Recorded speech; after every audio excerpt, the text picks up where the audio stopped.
Friends, welcome to cooking language. இன்னைக்கு cooking லாங்குவேஜில் நம்ம பார்க்க போகிறது ஆட்டுக்கால் குழம்பு.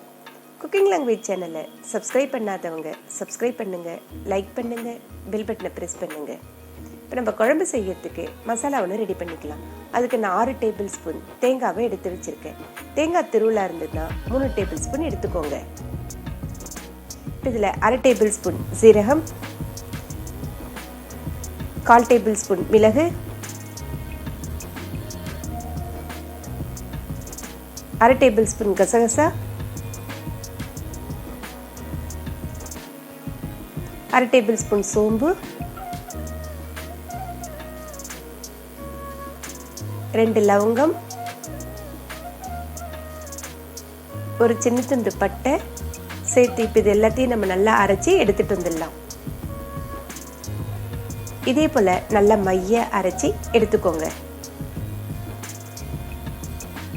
நான் ஒரு ஆட்டுக்கால் வாங்கி வச்சுருக்கேன். அதை நல்லா கழுவிட்டு அதில் கொஞ்சமாக மஞ்சள் தூள், கொஞ்சம் இஞ்சி பூண்டு விழுது சேர்த்து குக்கரில் 6 விசில் விட்டு எடுத்து வச்சுருக்கேன்.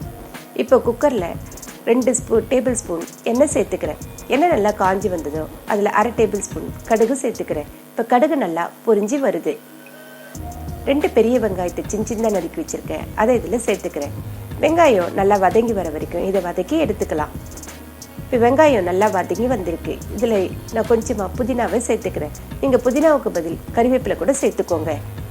இப்போ இது எல்லாம் நல்லா வதங்கி வந்திருக்குது. 2 பெரிய தக்காளியை சின்ன நறுக்கி வச்சுருக்கேன். அதை இதில் சேர்த்துக்கிறேன். தக்காளி நல்லா வதங்கி வர வரைக்கும் இதை வதக்கி எடுத்துக்கலாம்.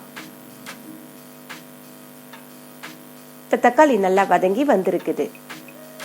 1/2 டேபிள் ஸ்பூன் இஞ்சி பூண்டு விழுது சேர்த்து இஞ்சி பூண்டினுடைய பச்சை வாசனை போகிற வரைக்கும் இதை நம்ம நல்லா வதக்கி எடுத்துக்கலாம்.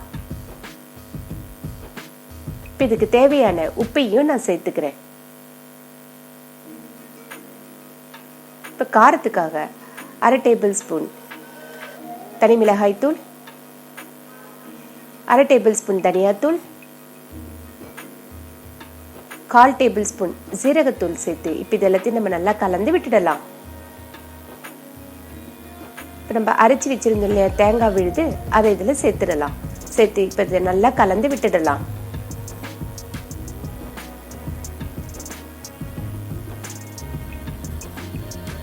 இப்போ நம்ம வேக வச்சு எடுத்து வச்சிருக்க ஆட்டுக்காலை இதில் சேர்த்துக்கலாம். இதே போல் ஆட்டுக்காலை சேர்த்துக்கோங்க.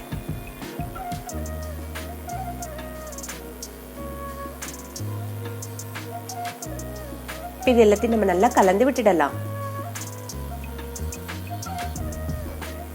நம்ம ஆட்டுக்காலை வேக வச்சு தண்ணி இருக்கு இல்லையா, அதை இதில் சேர்த்துக்கலாம்.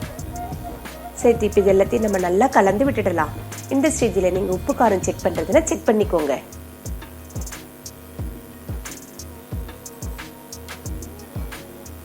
இப்போ நம்ம குக்கரை மூடி போட்டு ஒரு 4 விசில் விட்டு எடுத்துக்கலாம். நீங்கள் ஆட்டுக்காலை முதல்ல வேக வைக்கலனாக்கா 10 விசில் விட்டு எடுத்துக்கோங்க. இப்போ 4 விசில் வந்துடுச்சு. குக்கரை நம்ம திறந்து பார்க்கலாம். நம்மளுடைய ஆட்டுக்கால் குழம்பு ரெடி ஆயிடுச்சு.